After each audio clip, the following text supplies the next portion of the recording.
Hola a todo el mundo, bienvenido, bienvenida a Dani Cultura.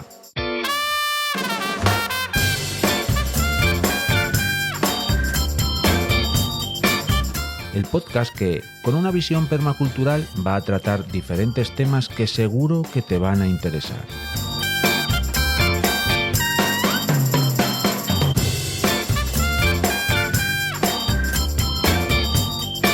El proyecto nace en un canal de YouTube del mismo nombre. Te invito a que te suscribas.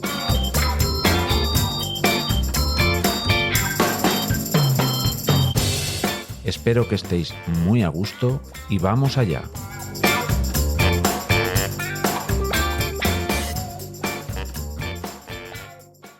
Hola a todo el mundo, bienvenidos, bienvenidas. Una vez más os lo digo, a pesar de esto que está enlatado, pero hola a todo el mundo, a todas y a todos, a un nuevo episodio del podcast de Dani Cultura. Y además, este es uno de esos contenidos, o el contenido que a mí más me gusta, que es hablar de manera libre e improvisada, sin guión de por medio, salvo 4 anotaciones que he hecho acerca de algunos de vuestros comentarios, porque efectivamente es uno de esos episodios en los que me baso en todo lo que habéis ido dejando por aquí y por allá, en los episodios del podcast, en los vídeos del YouTube y demás sitios donde yo puedo extraer o trasladar vuestra voz aquí al podcast. Daros voz, por así decirlo, porque no me cansaré de decirlo nunca. Lo más importante de este proyecto es la comunidad. Es así, porque bien es cierto que yo seguiría haciendo este contenido, como ya os dije en recientes fechas en un episodio del podcast, sobre el que trataremos dentro de un momento, que yo seguiría haciendo esto porque creo que mi granito de arena hacia un mundo mejor es poder aportar ciertos contenidos acerca de permacultura, acerca de medio ambiente, de ecología, de naturaleza y cosas así. Por tanto, yo seguiría haciéndolo. Pero es cierto, de igual forma, de igual manera, que esto que se ha creado en torno a Danicultura, esta comunidad, es algo maravilloso. Para mí es un regalo y es lo más importante de todo este proyecto. Y como digo, este tipo de contenidos se basan en vuestros comentarios que vais dejando por aquí y por allá. Y sin más dilación voy a empezar a darle duro a este asunto, porque en esta ocasión, voy a tocar diferentes, así como otras veces toco 4 vídeos, una cosa así, o 4 contenidos. En esta ocasión, 1, 2, 3, 4, 5, 6, incluso 7. E incluso 7 vídeos, en 7 contenidos distintos del proyecto, he extraído algún comentario. Los estoy alargando más este tipo de episodios. Antes ya sabéis que hacía en el podcast un episodio de alguna temática en concreto y una semana, y la semana siguiente ya el tema de este tipo de episodios con vuestros comentarios, dándoos voz. Pero ahora lo estoy alargando más y creo que es interesante porque como que aglutino más comentarios y es cierto que este año me he liado la manta a la cabeza un poco, y entre el tema de lo de los clanes, que probablemente la semana que viene, no lo sé seguro, pero puede que haya un nuevo capítulo de esa intrigante historia. ¿Os está gustando? Por cierto, en comentarios os leo. Y también el diario de pastoreo, también los contenidos con Jairo, de Entomopatía con Jairo. Ya sabéis, un canal que tenéis que suscribiros sí o sí o también, y que hacemos cierta colaboración de vez en cuando, pero bueno, en estas fechas ya sabéis. Seguramente haya, pues algún contenido en las próximas fechas, pero bueno, como me he metido con ese tipo de contenidos, de temáticas, pues estoy ampliando, digamos, la dieta de las temáticas de Danicultura. A mí me gusta, así es más divertido para todas y todos, y para mí también. Entonces, creo que es positivo. Pero como digo, lo estoy alargando, pero aquí está. Y como digo, otra vez más, sin más dilación, arrancamos con vuestros comentarios. Y el primer comentario lo extraigo de un vídeo que se llama... ¿dónde está? Toca rotar El bancal del compost, así se llamaba el vídeo, y para poner un poco de contexto sobre esto. Bancal del compost. ¿Qué es el bancal del compost? Ya lo he dicho, pero para la gente que sea la primera vez que está aquí, os se lo comento.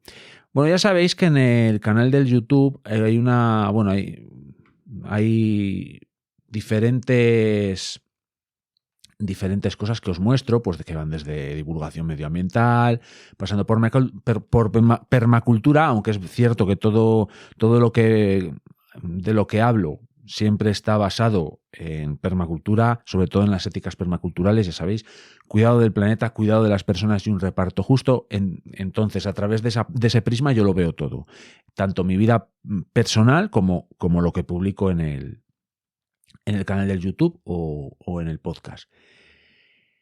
Y me he ido, no sé por qué os estaba diciendo todo esto, pero una de las cosas de las que hablo ahí, sí, ya sé, una de las cosas de las que hablo en el canal del YouTube es de huerto. Y entonces el bancal del compost es un bancal que tengo en la rotación de cultivos, que no es un cultivo en sí mismo, sino que en uno de los bancales pues voy compostando en superficie. No es un compostaje térmico, por decirlo así, sino que, bueno, pues va a través de toda la vida que hay en el suelo, de microorganismos, macroorganismos que hay ahí en ese lugar, pues se va descomponiendo e integrando en el suelo.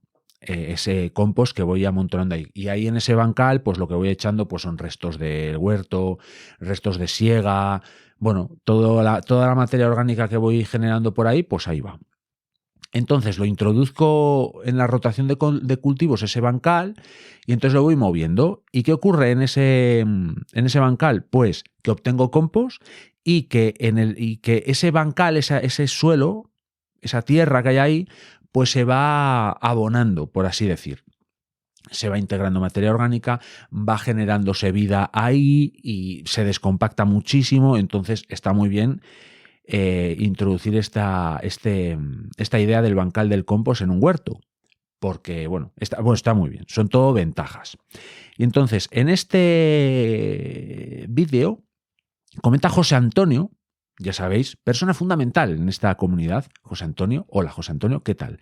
Y comenta: hola, Dani, a mí lo que me gusta más del bancal del compost es la comodidad de tener un sitio cercano para ir amontonando restos de todo tipo, y además me he dado cuenta de que en ese bancal nunca tengo plagas. Todo ventajas, gracias. Gracias a ti, José Antonio, porque introduces un tema que para mí también es muy importante. Parece una bobada, pero es como tener... No quiero menospreciar el valor del bancal del compost, pero es cierto que es como tener una papelera en el huerto. Entonces, es como que tienes en la cabeza un sitio donde ir dejando todos los restos orgánicos que vas produciendo en un huerto.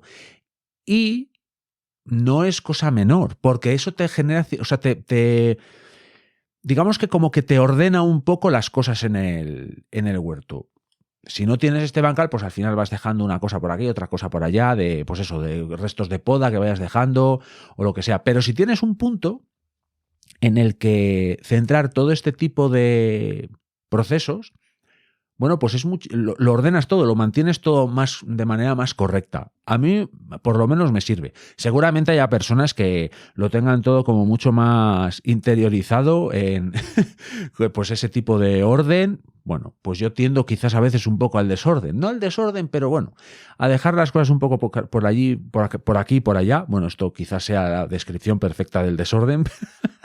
Pero precisamente el bancal del compost a mí como que me ordena y me organiza. Y es más, aparte de esto, el introducir esta rotación el bancal del compost en la rotación de cultivos te da un orden precisamente en esa misma rotación. Por ejemplo, si sabemos que después del bancal del compost el suelo queda perfectamente preparado para aceptar cualquier tipo de cultivo, pues yo siempre o muchas veces, la mayor parte de las veces, después del bancal del compost,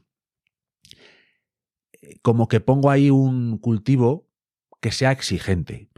Y si veo que un bancal ha estado demasiado exprimido, pues precisamente ahí es donde suelo poner el bancal del compost. Por ejemplo, en el caso mío de este año, en esta rotación, este año, he puesto el bancal del compost en un bancal en el que primero estuvieron los ajos y después los calabacines. Entonces, como veis, el ajo es un cultivo muy exigente y el calabacín también, pues dije, voy a poner ahí el bancal del compost, a pesar de que inicialmente tenía otra idea. Pero como en el otro bancal en el que inicialmente lo iba a poner no había habido como un cultivo demasiado exigente y por contra le había añadido estiércol, pues dije, bueno, pues en este otro en el que había estado de los ajos y los calabacines voy a poner el bancal del compost. Quiero decir, como que el bancal del compost organiza un poco el huerto. Aparte de los beneficios que tiene a nivel abonado y a nivel micro y macrobiológico, por decirlo así, en el huerto. Y otro comentario que ha habido aquí es de Ramón Jimeno. Hola Ramón, ¿qué tal estás? Y me comenta, ahí estamos, aprendí de ti lo del bancal del compost, lo completé con Albert y marcha.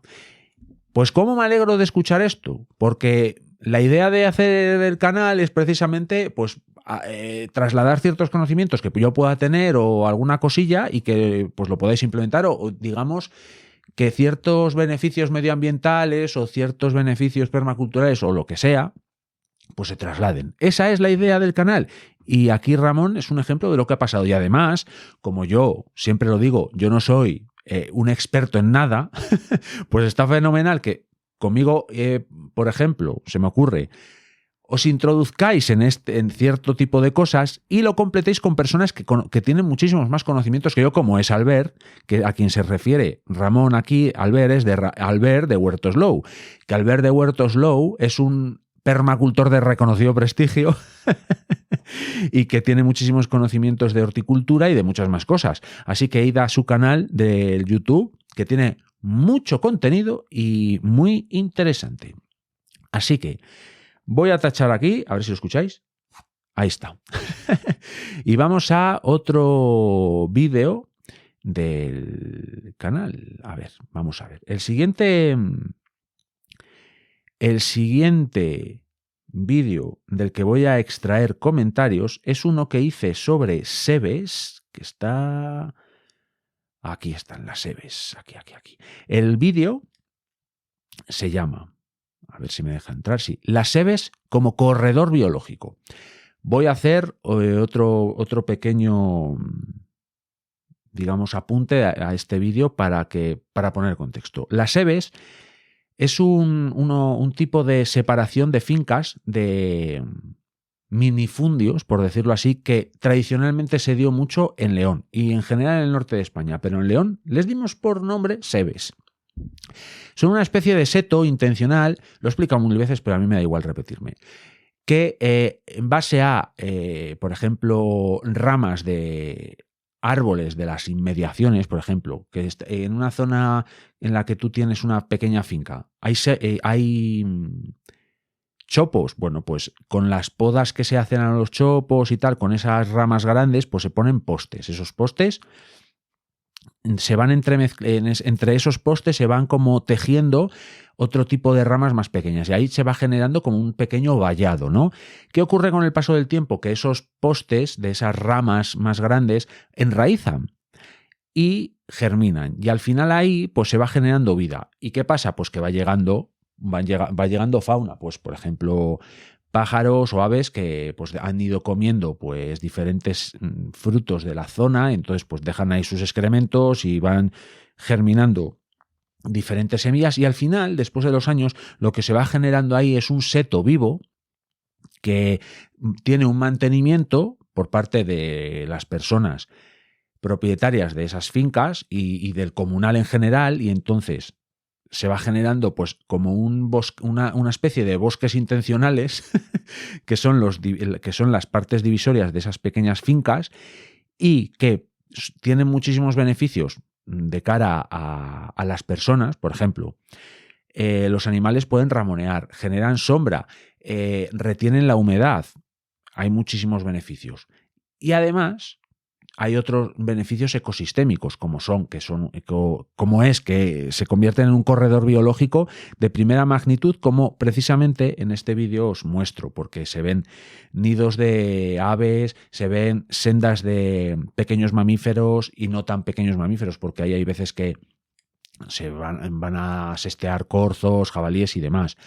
También se ven, porque claro, pensad que esos postes que germinan, por decirlo así, que enraizan, al final se acaban convirtiendo en pequeños chopos o pequeños servales, depende de los árboles que haya en la zona. Incluso hay veces que se ha hecho con robles. Entonces al final se crean pequeños árboles y ahí pues anidan animales, aves más grandes, bueno, en fin. Es un corredor biológico de primera magnitud, zorros, garduñas, martas, en fin. Es algo que ayuda a la biodiversidad de la zona, que al final va a generar beneficios en otro ámbito. Y aquí Daniel Belenguer, @Bancal, otro canal al cual tenéis que ir a echarle una ojeada porque ahí se habla de fototrampeo, de fotografía. Tiene un blog muy interesante que tenéis que ir a consultar. También habla de huerto. Hola Daniel, ¿qué tal estás? Y el comentario que deja aquí Daniel es: ese hábitat debe estar lleno de animales. Los bordes entre hábitats suelen ser muy ricos en especies. Saludos, saludos. Efectivamente, es lo que estoy comentando. Las sebes son un claro ejemplo del efecto de borde, que ya sabéis que es que cuando se juntan dos diferentes hábitats, hay una explosión de vida. ¿Por qué? Porque se junta, digamos, la biodiversidad de uno de los hábitats junto con la biodiversidad del otro hábitat, se juntan en ese punto y a su vez, en ese borde se crea una, digamos, diversidad biológica propia de ese propio borde. Entonces, otro claro ejemplo de este efecto de borde son los acantilados del mar. En el mar, ahí es un efecto de borde tremendo cuando se junta el hábitat marino con el hábitat terrestre, ahí hay una explosión de vida siempre impresionante. Pues las sebes también son una explosión de vida. Entonces, todo lo que sea una explosión de vida siempre es bienvenido y las sebes son un claro ejemplo. Y ahora, mientras doy un traguito de agua y abro el siguiente vídeo, en este caso va a ser un episodio del podcast del cual extraeré algún comentario, os voy a poner un pequeño consejo que ya conoceréis, pero bueno, puede que haya gente nueva. Tendría que regrabar esto para darle más dinamismo, pero bueno, voy a ponéroslo. Como os digo, voy a echar un traguito y os voy a hablar de decrecimiento. Seguro que os vais a quedar.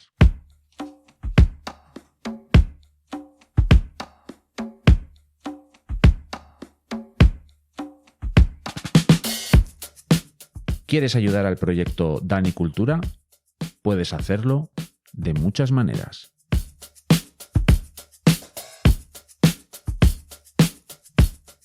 Comparte el contenido con toda tu comunidad.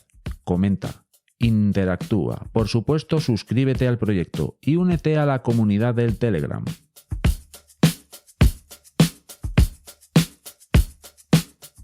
¿Quieres dar un pasito más? Hazte mecenas. Puedes hacerlo comprando merchandising en latostadora.com, en la tiendina de Danicultura, o haciéndote miembro del canal del YouTube por 1,99. Gracias por vuestro apoyo y gracias por vuestro tiempo.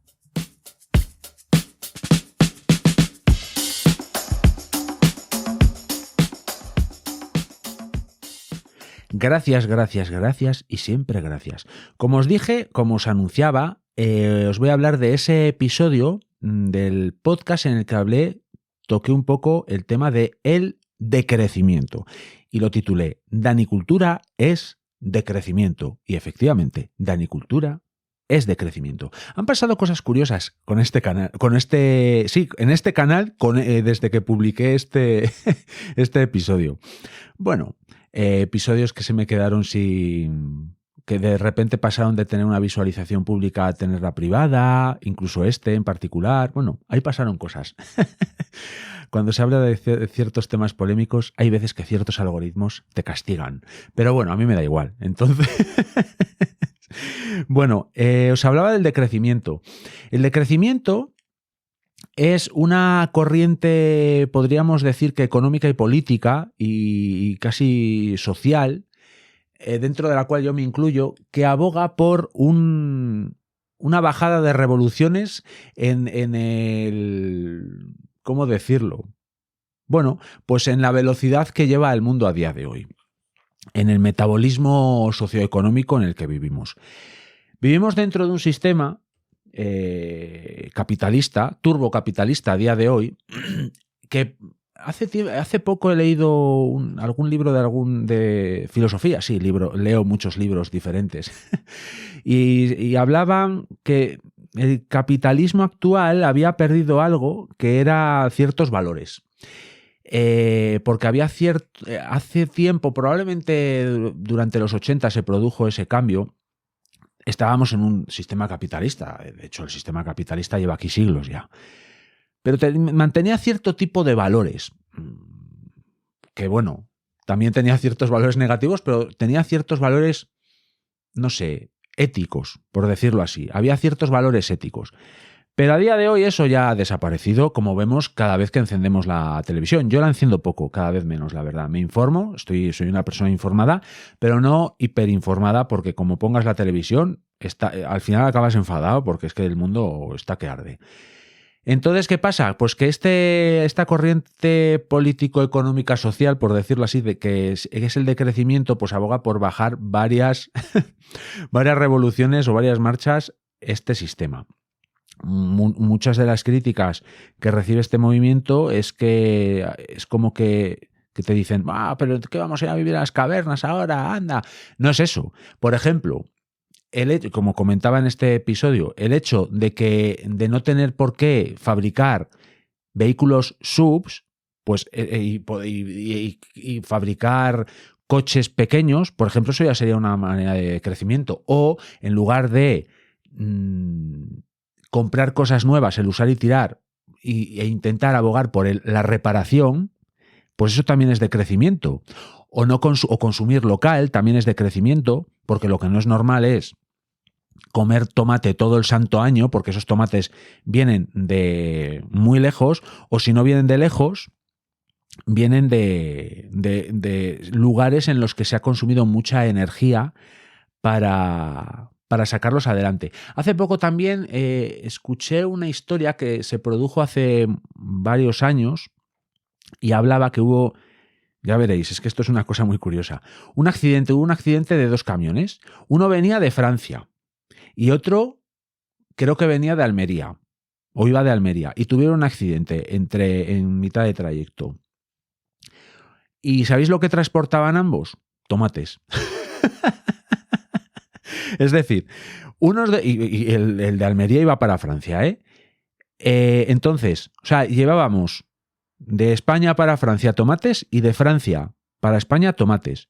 ¿Y no sería mejor consumir los tomates de Almería en España y los tomates de Francia en Francia? Eso también sería de crecimiento. No sé si me entendéis. Entonces yo abogo por que un decrecimiento del sistema económico y social, bajo mi punto de vista, es de las pocas soluciones que hay a día de hoy. Pero este movimiento, claro, tiene muchos detractores. ¿Por qué? Porque el capitalismo necesita crecimiento, crecimiento y crecimiento. Y cuanto más crecimiento, mejor. ¿Por qué? Porque hay mucha de la riqueza a día de hoy que se genera es por, digamos, mecanismos económicos de especulación. Entonces, ¿qué pasa? Esa especulación necesita un crecimiento. Yo crezco, si cierta inversión que tú haces tiene un crecimiento de un 3%, pues yo gano un 3%. Claro, si yo abogo porque esa economía decrezca un 3%, un menos 3%, pues claro, esas personas que especulan en torno a eso no van a ganar, van a perder. Entonces, claro, ¿qué quieren? Pues crecer. Y así estamos, pero la sociedad en sí misma se queda con los desechos de ese metabolismo, de esa economía especulativa, que es contaminación, desigualdades, guerras, etcétera, etcétera, etcétera. Bueno, vais a escuchar ese episodio por si no me alargo. Y aquí comenta Susana. Hola Dani. Susana Andoyo. ¿Qué tal estás, Susana? Hola Dani. Tal y como va el mundo, ¿Quién lo para? No nos creemos nuestras fuerzas, ni individuales, ni mucho menos colectivas. Tenemos que intentar recuperar el optimismo, dice Susana. Y me lo dice, y dice ella, y te lo dice una pesimista de libro. Pequeños actos hacen un mucho. Ánimo y abrazotes para todas. Exactamente, abrazos para todas y efectivamente, yo creo que pequeños actos generan un todo. Por ejemplo, ¿qué es decrecimiento? Pues en lugar de ir a las grandes superficies, ¿por qué no vamos al pequeño comercio? Porque después siempre todo el mundo dice, ay, cerró fulani, cerró la tienda de Paco. Ay, Paco, pues qué pena me da. ¿Y cuánto tiempo hace que no ibas a la tienda de Paco? Pues igual hay que ir a ver a Paco y no ir al hiper no sé qué, de Roche, por ejemplo. Y ahí lo dejo. Yo, por ejemplo, hace muchos años que no voy a la tienda de Roche. Así que pequeños actos generan un todo. Y yo creo que es más interesante ir a la tienda de Paco que a la tienda de Roche. Y ese tipo de pequeños actos también son de crecimiento, porque probablemente, y dentro de la tienda de Paco hay que comprar los tomates que vienen del huerto de fulanito, porque lo hay, en las pequeñas ciudades al menos eso sigue estando. Las grandes ciudades, no vivo en una, quizás sea más complicado, pero quizás rebuscando encontremos consumo de cercanía. Yo creo que podemos encontrarlo. Así que voy a tachar allá el tema de las SEBES y el tema del decrecimiento.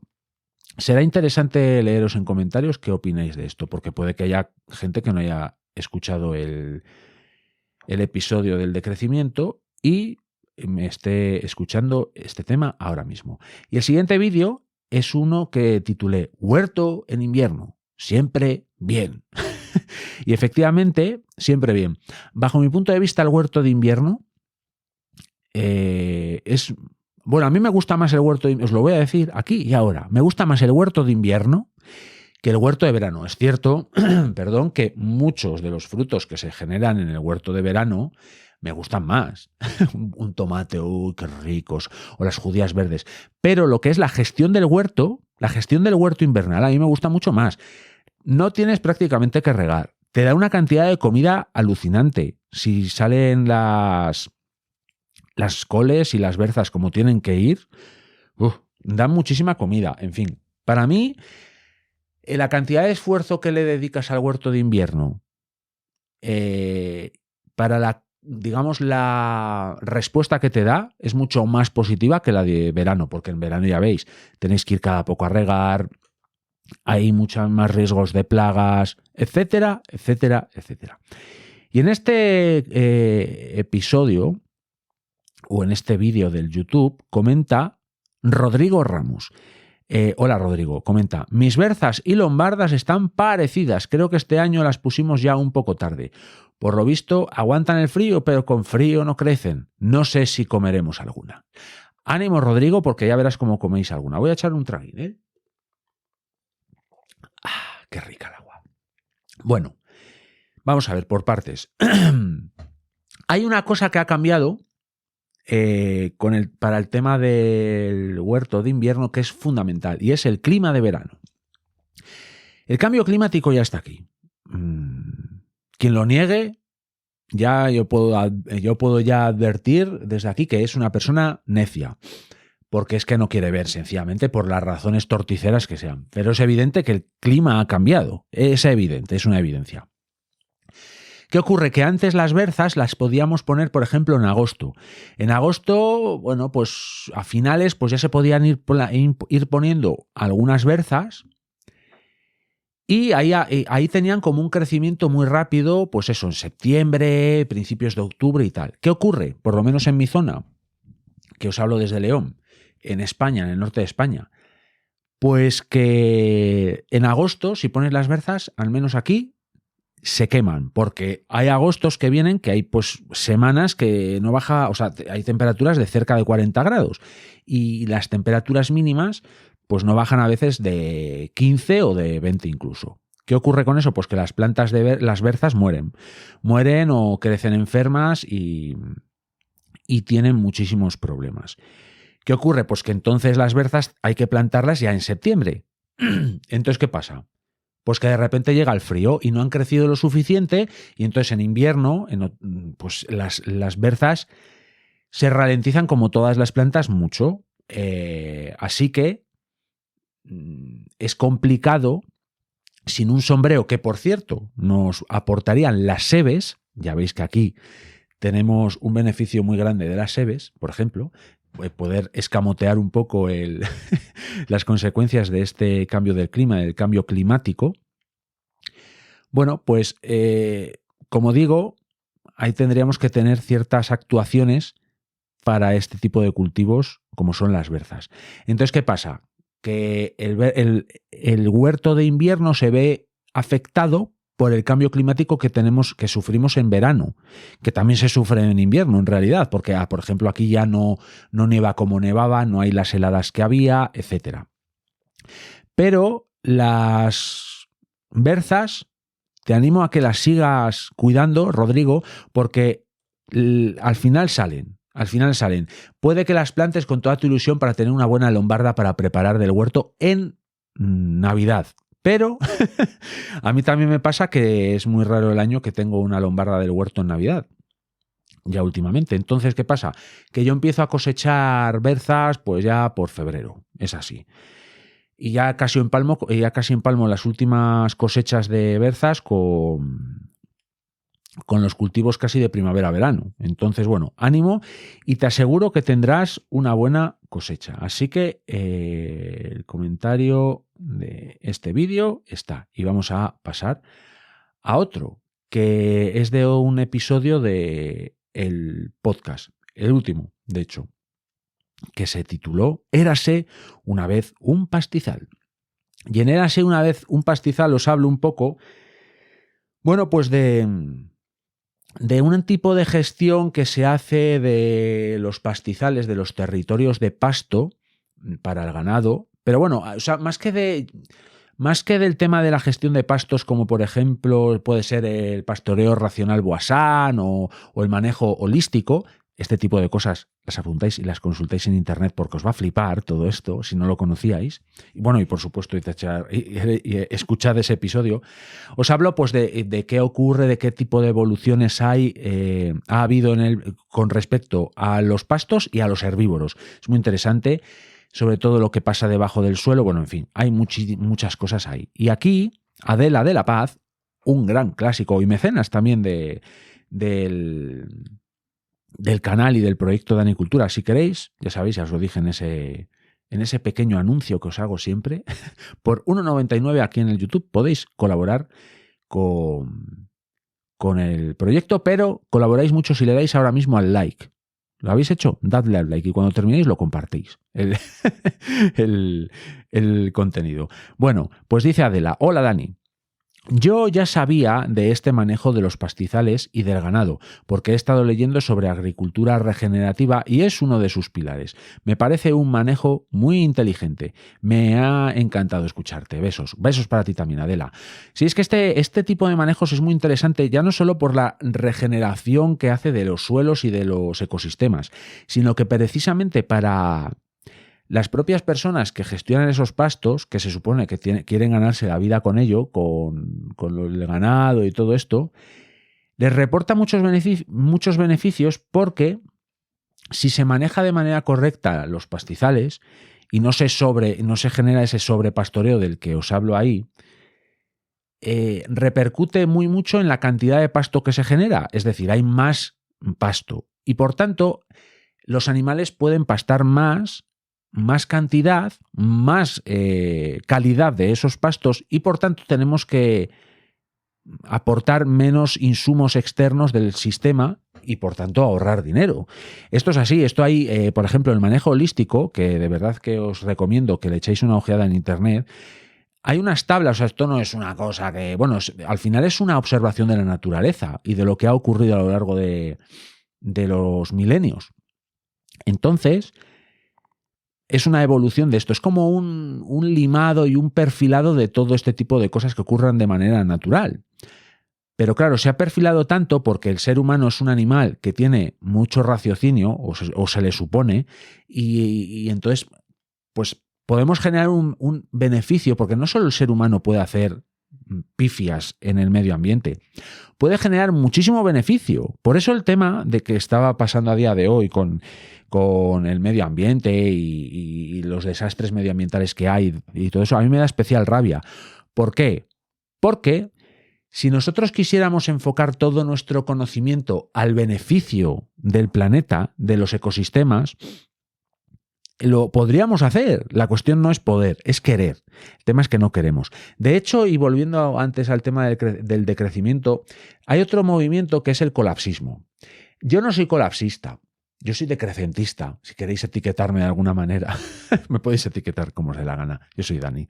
Pero fijaos, daros una cuenta, es muchísimo más fácil imaginarnos el fin del mundo, verdaderamente el fin del mundo. Cuando ponen las noticias, básicamente se está hablando del fin del mundo. Es más fácil imaginarse el fin del mundo que del fin del capitalismo, que es el verdadero problema que estamos teniendo a día de hoy, por todas las cosas que se os puedan ocurrir. Pero en fin, la cuestión es que nosotros y nosotras podemos con las capacidades que tenemos a nivel tecnológico y a nivel intelectual, podríamos decir, podríamos generar tal beneficio al mundo y podríamos restaurar todo lo que hemos estropeado, ¿eh? Y una de las razones, o una de las herramientas que podríamos tener es esta gestión de pastos que convertirían a la ganadería extensiva en un motor de cambio en positivo para el mundo, porque utilizando, digamos, el ganado, los herbívoros, los rumiantes, incluso las aves, como por ejemplo gallinas, ocas, todo este tipo de cosas, o de animales, la regeneración de suelo se acelera. Y que sepáis que concretamente en Europa el suelo está absolutamente degradado. O sea, tenemos el suelo, después de milenios y milenios de machaque sin cesar, lo tenemos absolutamente destrozado. Así que este vídeo, eras una vez el pastizal, lo tachamos. Y ahora vamos a uno muy guapo, un vídeo muy guapo. De hecho, creo que es el último que se ha publicado, sí. Y se llama Super Consejo para ir al monte. ¿De qué os hablo aquí? Bueno, aquí os hablo de la cantidad de basura que recojo cada vez que voy al monte a pasear, a patear un poco el monte. Es que siempre me encuentro con basura y el consejo que os doy ahí es que llevéis siempre vosotras y vosotros una bolsa para recogerla, para volver con ella medio llena. Porque si lo hiciésemos, realmente no acabaríamos, pero sí que reduciríamos mucho la cantidad de desperdicios que hay en el monte. En el monte os podéis encontrar desde cartuchos de esos cazadores que son carniceros, no cazadores. Y además son gente que ensucia. No les cuesta nada recoger el casquillo, no os cuesta nada, amigos y amigas cazadores y cazadoras. Habrá cazadoras, supongo. Bolsas, cuerdas, restos de cuerdas, plásticos, es que yo me encuentro colillas, es que me encuentro muchísimas cosas. Entonces, ese consejo que os doy ahí es que llevéis siempre una bolsa para que retornéis a la civilización con algo dentro de ella, porque eso es un beneficio y poco a poco pues vais recogiendo cosas. Yo en los últimos 3 años que llevo campeando por el bosque por el que estoy yendo últimamente mucho, pues no sé cuánta cantidad de basura habré recogido, pero seguramente sean kilos y kilos y kilos. Entonces, bueno, pues eso que voy quitando. Pero es verdad que se va reponiendo esa basura, ¿eh? Es triste, pero bueno, pero es así. Y ese vídeo lo hice un poco enfadado, porque claro, es que me enfadan esas cosas. Y voy a leer los comentarios, porque si no me vuelvo a enfadar. Y aquí comenta Fototrampeo Cántabro. Otro canal, que efectivamente por su nombre podéis intuir que habla de fototrampeo, en Cantabria. Y ya sabéis que siempre os aconsejo y os recomiendo que le echéis una ojeada a ese canal y que os suscribáis, porque es una maravilla. Tienen unos vídeos espectaculares. Y comenta que dicen José y Marga ahí, gracias por dejarnos este mensaje. Y después dicen que es el pan de cada día, ahí también en Cantabria, porque es que es una cuestión generalizada. Y vamos a ser una generación, no una generación, sino una época recordada por la basura que dejamos en el monte. Y es que debería de avergonzarnos, debería de sonrojarnos esto. De verdad que sí, porque es que es lamentable. Y aquí José Antonio, ya sabéis, el miembro prácticamente fundador de este canal, comenta: es muy triste y cabreante esto de la basuraleza. Cuando me iba de acampada con mis amigos allá por los 80, por Cuenca, siempre llevábamos bolsas para llevarnos nuestros residuos y los de los demás, y volvíamos cargados como mulas: colillas, paquetes de tabaco, envoltorios, latas, botellas de vidrio, plásticos, tapones, cartuchos, pilas, hasta una batería de coche cargamos una vez. 40 años después he visto que poco ha cambiado. No sé si por falta de educación ambiental, por pereza o por mala leche. Gracias, Dani. Gracias a ti, José Antonio, porque has hecho un verdadero repaso por todo ese tipo de cosas que podemos encontrarnos cada vez que vamos a campear el monte. Porque es que ese tipo de cosas son las que te vas encontrando. Es que te encuentras de todo, es que es terrible. Y la verdad es que yo no sé por qué será, si por, yo qué sé, por falta de educación ambiental, por pereza, por mala leche. Una de las cosas por las que yo creo que también es, y volvemos al tema del decrecimiento, es porque ahora hay más de todo. Y más de, yo qué sé, voy a echar un traguín. Uy, se me seca la boca. Yo no sé por qué será, pero es verdad que una de las cosas por las que yo creo que ocurre esto es porque hay más de todo. Hay más gente por el monte. Esas personas por el monte llevan más cosas. Yo qué sé por qué será, pero es verdad que a mí me da la sensación de que cada vez tenemos más cosas de usar y tirar. Y no podemos tener más cosas de usar y tirar. Y cada vez hay más plástico, más cosas envueltas. Uf, es que a mí me pone de mala leche. Por ejemplo, una de las cosas que podéis hacer es cuando vais al monte, en lugar de llevar algo para comer que esté empaquetado, ¿por qué no lleváis una manzana? Un plátano. ¿Por qué? Pan. No lo sé por qué no lo hacéis o no lo hacemos. Bueno, yo siempre que voy al monte llevo pan del que hago yo o una manzana. Entonces no llevo paquetes envueltos en plástico ni nada de esto. Así que, bueno. Y gracias por vuestros comentarios. Y lo último que quiero comentar es casi volver un poco al principio del compostaje. Porque hice un short en el que os mostraba cómo tenía la compostera a día de hoy. Es una compostera que hice yo con palés. Es bastante grande. No llega al metro cúbico, pero bueno. No sé si será como medio metro cúbico, una cosa así. Por ahí la andará, no sé exactamente, pero bueno, es grande. Y ahí es donde he ido echando en los últimos 3 años los restos que producimos en casa, los restos de materia orgánica. Salvo los pozos del café y poco más, porque los restos de los pozos del café se los comen las lombrices. Nosotros en casa prácticamente no generamos basura orgánica porque o va al compost o va a las lombrices. Entonces generamos humus de lombriz o compost. Y es algo que, bajo mi punto de vista, si podéis, debéis de hacer. Sobre todo, bueno, si tenéis contacto con suelo, porque el compost necesita contacto con el suelo, bueno, pues bajo mi punto de vista es algo que tenéis que tener siempre, una compostera, porque vais a generar muchísimo menos residuo, muchísimos menos kilos de basura que al final van a redundar en menos paseos del camión de la basura a la larga, si lo hacemos muchas y muchos, y entonces eso va a suponer menos gasto de combustible, por ejemplo. Esto también es de crecimiento, por ejemplo, para que veáis que no es irse a las cavernas, es darle vueltas a la cabeza de cómo, digamos, reducir nuestra huella o reducir nuestro metabolismo ambiental, no sé cómo decirlo. Y os va a generar además algo bueno, pues por ejemplo, ese compost, imaginad cómo le va a un bancal, por poner un ejemplo, o ese humus de lombriz a las plantas de interior o lo que sea. Es algo positivo. Y aquí comenta Alejandro Méndez, hola Alejandro, que claro, ahí os mostraba que tenía una cantidad de lombrices increíble, es que es una pasada la cantidad. Y bueno, como dice Alejandro, supongo que las lombrices las has agregado tú, ¿no? Y le comento que no, que efectivamente no he agregado lombrices ahí. Lo que pasa es que como tiene contacto con el suelo, pues bueno, pues no pues bueno, las lombrices pues van llegando. Y comenta que, claro, comenta Alejandro que le parecían lombrices rojas californianas. El tema de las lombrices rojas californianas es que son lombrices epígeas, esto es, de la superficie. Las lombrices rojas llamadas californianas se llaman californianas porque la lombricultura, por decirlo así, como mecanismo o como método o como manejo, se empezó a idear de esta manera en California. Pero las lombrices son de origen caucásico, para que veáis.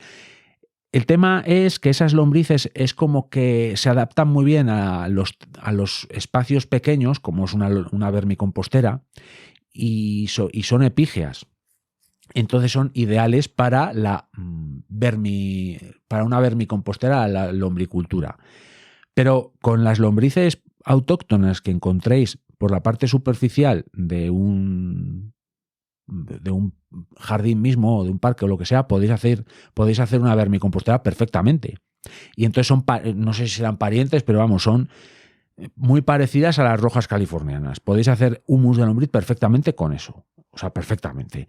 Entonces, bueno, yo de hecho, una vermicompostera que hice hace tiempo, y lo hablo en un episodio precisamente, en un episodio de la colaboración que hacemos Jairo y yo en el podcast, hablo de eso, cómo empecé. Yo empecé con un núcleo de lombriz roja californiana, pero después empecé a recolectar lombrices autóctonas que tenía yo aquí en casa, sobre todo las rescataba cuando llovía. Claro, las lombrices, pensad que respiran a través de la piel.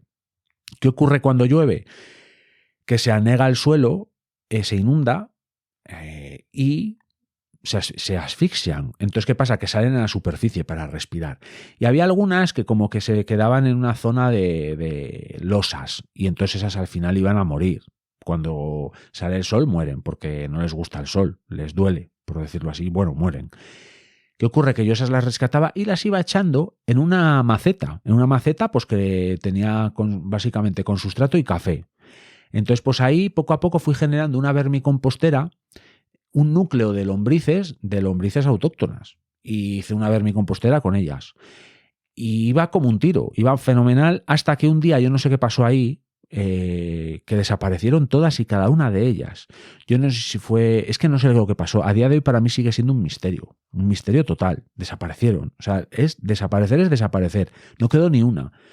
De un aporte de comida a otro, después cuando fui empecé a verlas y no había ni una. Yo no sé qué pasó, sería un problema de acidez por algún tipo de alimento que les aporté, no lo sé, a día de hoy no sé qué pasó, pero se murieron todas. Pero estuvieron ahí más de un año, ¿eh? Entonces quiero decir que con las lombrices autóctonas podéis hacer una vermicompostera. Y Antonio Chatolín, otro gran clásico, comenta una cosa muy interesante. Buenas tardes, Dani. Y esto lo comenta al ver cómo tengo la compostera. Y dice Antonio: hola, Dani, creo que te falta en esa compostera mucha materia seca. Tienes demasiados restos de fruta y verduras y pocas hojas secas. Aprovecha que estamos en otoño. Un saludo. Y como bien le respondía a Antonio, le dije que no crea que me falta materia seca, que lo afirme sin miedo a equivocarse. Porque efectivamente en esa compostera, en ese compost que tengo de casa, le falta materia seca. ¿Por qué? Porque, como bien digo, ahí sobre todo los aportes que hago son de los restos de casa, de fruta, verdura. Algunas veces he aportado algo de restos de siega del jardín, que al final eso va como con mucha humedad. Sí que le he aportado materia seca, por ejemplo, como bien dice ahí Antonio, hojas secas. ¿De cuándo? De ahora de los parques. Y de los parques y jardines, en muchos sitios normalmente pues hacen grandes montones con las hojas de los árboles de hoja caediza, pues los amontonan y es una muy buena época para cosechar materia seca, como son las hojas, precisamente, valga la redundancia, secas, para ir aportando a lo largo del año ese tipo de materia seca que efectivamente necesita una compostera. Yo normalmente hago una recolecta también en esta época de hojas secas. Cojo un par de bolsas grandes, de estas de 60 litros o 100 litros, no sé cómo se llaman, bueno, esas grandonas que hay. Y bueno, pues a lo largo del año voy aportando. Tengo que hacer ese aporte, o esa cosecha, lo que pasa que llevamos una temporada aquí en León que va lloviendo. Y entonces esas hojas ahora mismo están absolutamente encharcadas. Como también después me contesta Antonio cuando le dije esto, dice que no pasa nada porque después esas hojas como que van llenándose de hongo, que también le viene muy bien al compost, efectivamente. Lo que pasa es que ahora mismo están absolutamente encharcadas. Voy a dejar que pase en un par de días sin que llueva y cosecharé. Espero que no me lleven las hojas, pero bueno, hay muchos sitios donde conseguir esa materia seca. ¿Qué pasa con el compost? Que si no tienes tanta materia seca, lo que tienes que ser es muy precavido a la hora de oxigenarlo. Precisamente en este sort os enseño una herramienta que es como un sacacorchos gigante que se introduce a rosca y no hay que tirar de ello, porque si no mezclas como partes del compost y no es interesante. Hay que agitarlo para que, digamos, se generen pues bolsas de aire dentro del compost. La historia de la materia seca, aparte del carbono que le aportas, es fundamental. También es que si no le aportas mucha materia seca, se apelmaza mucho el compost. Y entonces se generan situaciones anaeróbicas en el interior del compost. Esto es sin oxígeno. Y entonces, ¿qué nos indica? ¿Cómo sabemos que ocurren situaciones anaeróbicas dentro del compost? Pues porque huele a mierda, huele a pedos. Es así, no hay que ponerle paños calientes a esto, huele mal. Cuando un compost huele mal, ahí es que algo va precisamente mal, no va bien. Porque las reacciones que se generan en el compostaje son en presencia de oxígeno. Por tanto, no huele a podrido, huele a bosque, huele a hongo. El compost tiene que oler a hongo, a bosque. Tiene que oler bien, tiene que oler rico. Si huele mal, algo no está funcionando. Y entonces, cuando una pila de compost, como es la mía, no tiene el suficiente aporte de materia seca, que si tiene algo, no es que no tenga nada, pero no tiene el suficiente. Hay que ser muy precavido a la hora de oxigenarlo. Hay que meterle oxígeno para que no haya pudriciones. Yo cada 15 días aproximadamente lo oxigeno bien con esa herramienta que os muestro en ese vídeo corto.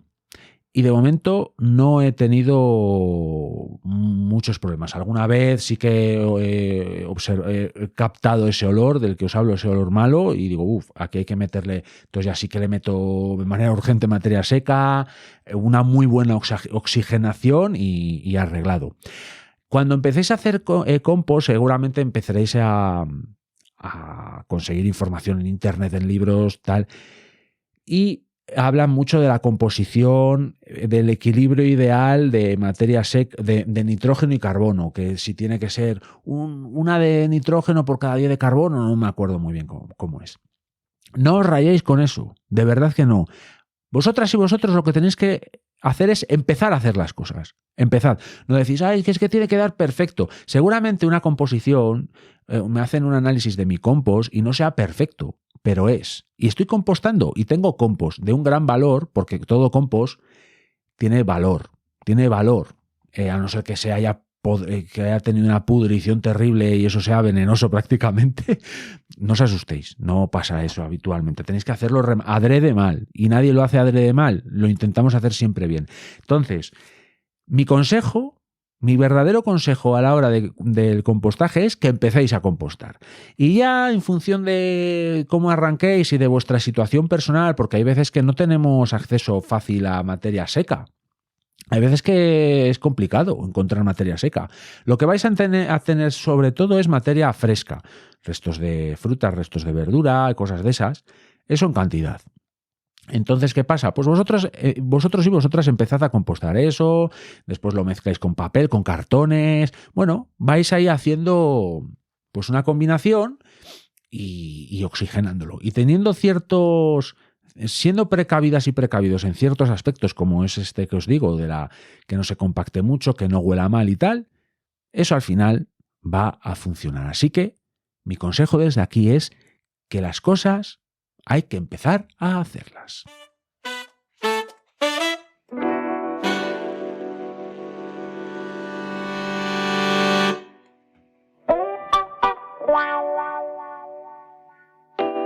Y así como empecé a hacer este episodio, voy empezando a cerrarlo.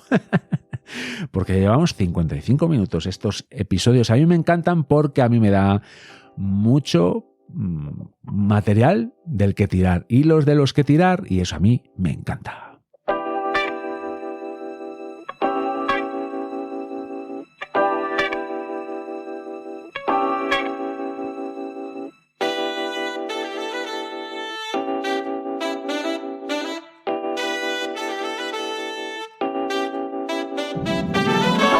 Y una de las cosas que tenemos que hacer todas y todos, empezar a hacerlas, es caminar en la buena dirección, como puede ser mejorar el medio ambiente, y una manera muy buena es compostando, vermicompostando y demás, o trayendo basura del donde no tiene que estar, como por ejemplo en la naturaleza, y etcétera, y etcétera, y etcétera.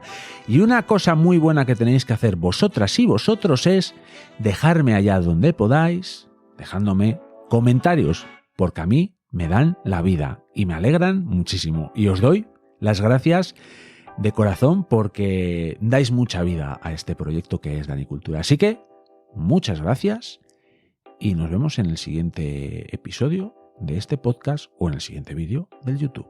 Gracias. Chao.